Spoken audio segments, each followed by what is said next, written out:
Alhamdulillahi ala ni'amihi wa syukru lahu ala taufiqihi wa sadadih. Sahabat-sahabat yang dirahmati oleh Allah Subhanahu wa taala, saat ini saya sedang berada di kawasan Kapadokia, tepatnya di Provinsi New Sehir, Turki. Kami melakukan perjalanan tadabbur sirah dan alam. Dua komponen yang sangat penting untuk menguatkan keimanan yang justru paling banyak dilupakan oleh orang-orang. Dalam perjalanan ini peserta bukan hanya melihat, menyentuh dinding-dinding sejarah yang sangat padat di Istanbul, di Bursa, dan di beberapa kota yang ada di Turki. Juga bukan hanya berfoto-foto untuk menikmati keindahan alam, tapi juga bagaimana merasakan bagaimana sunnah-sunnah Allah berlalu pada umat-umat terdahulu. Juga bagaimana kebesaran Allah tampak dalam landscape alam yang sangat luas ini. Bersama saya Faris BQ dan Ustadz Fahmi Salim. Kita panggil Ustadz Fahmi Salim. Assalamualaikum Ustadz. Masya Allah, makin segar di Turki ini. Masya Allah. Minum kopinya Ustadz, kopi Turki ini. Masya Allah.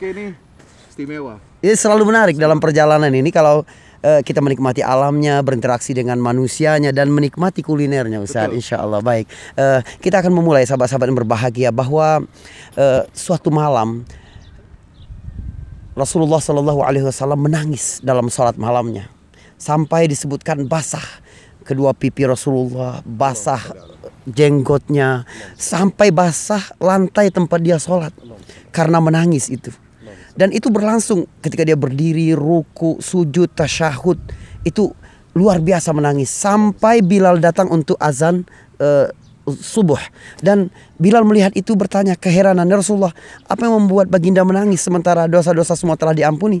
Kata Rasulullah, "Bilal, bagaimana aku tidak menangis? Pada malam hari ini turun kepadaku ayat yang sangat luar biasa, yaitu ayat yang ada dalam surat Ali Imran, Inna fi khalqis samawati wal ard wa ikhtilafil laili wan nahar la ayatin li ulil albab alladzina yadhkuruna Allaha qiyaman wa qu'udan wa ala junubihim wa yatafakkaruna fi khalqis samawati wal ard."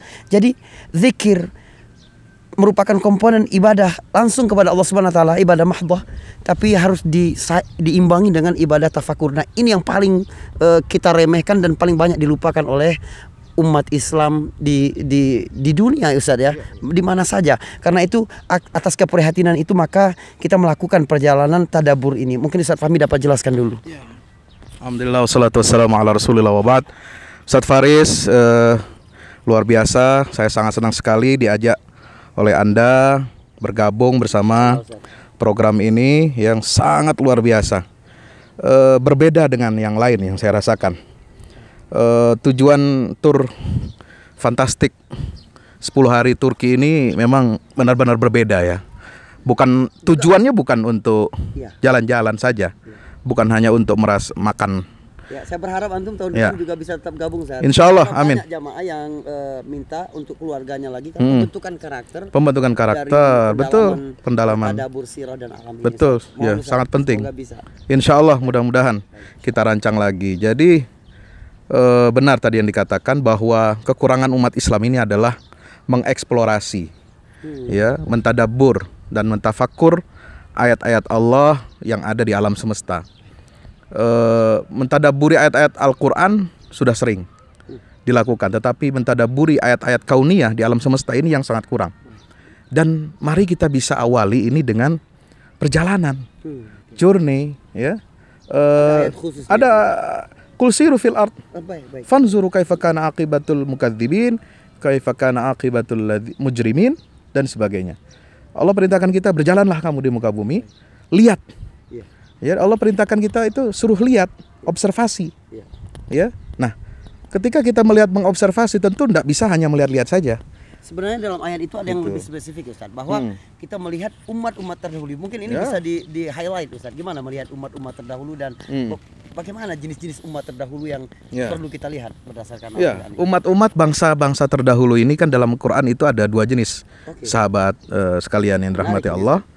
Pertama, umat-umat yang pernah ada di muka bumi. Mereka diberikan kenikmatan oleh Allah, peradabannya maju, tetapi kemudian mereka dibinasakan, dihancurkan, dan dihapus jejak sejarahnya, dihapus gen mereka pun dihapus. Jadi nggak ada jejak. Iya, bahkan seperti kaum Sodom, azab yang Allah timpakan kepada mereka, itu sampai tikus pun hancur musnah, sampai binatang pun musnah, ya, tidak tersisa. Al-Quran menyebutnya begini, famastata'u min qiyam wa makanu muntasrin. Mereka tidak bisa bangkit lagi, seperti kaum Ad, kaum Tsamud, kaum Madian, ya, kaum Sodom.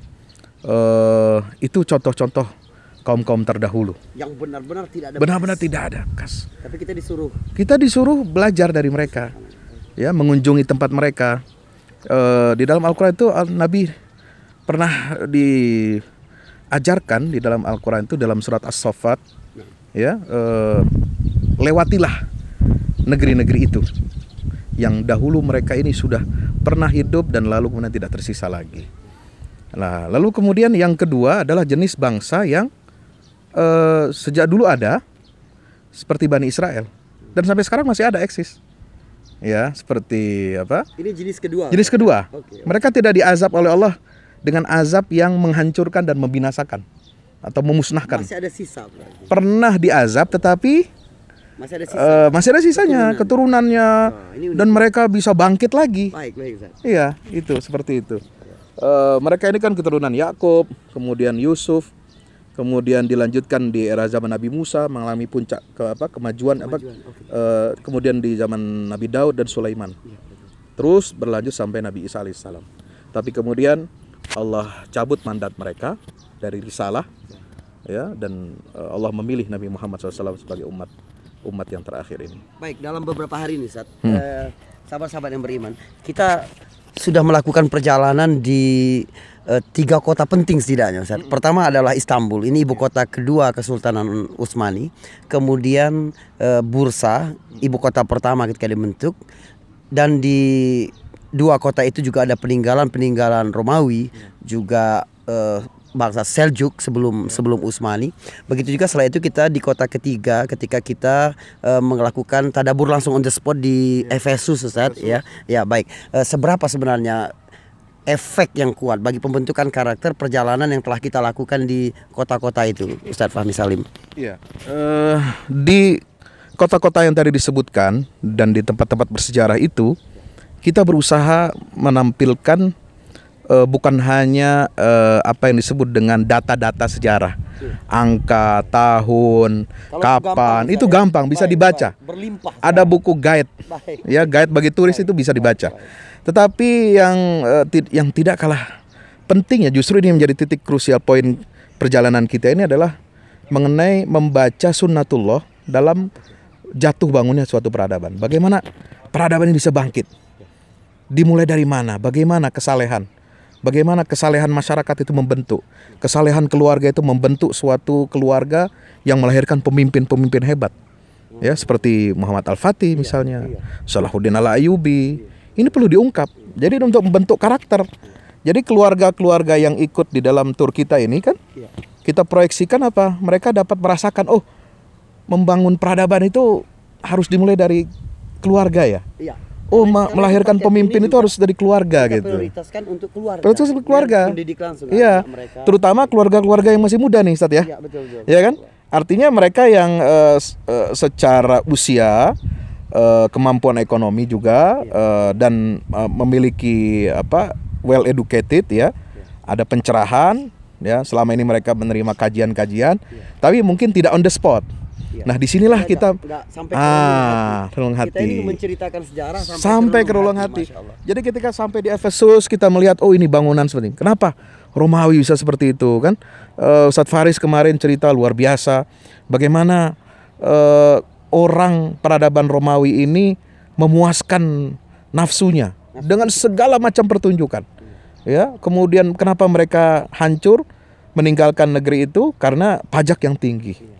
Lalu saya tambahkan, ceritakan di situ bagaimana Islam ini membangun peradaban bukan dengan fisik dan materi saja. Ya, Islam tidak membangun peradaban batu, tetapi peradaban ilmu. Islamisasi dibangun dari budaya dan bahasa. Maka dimanapun Islam itu masuk berkembang, dia awalnya lambat.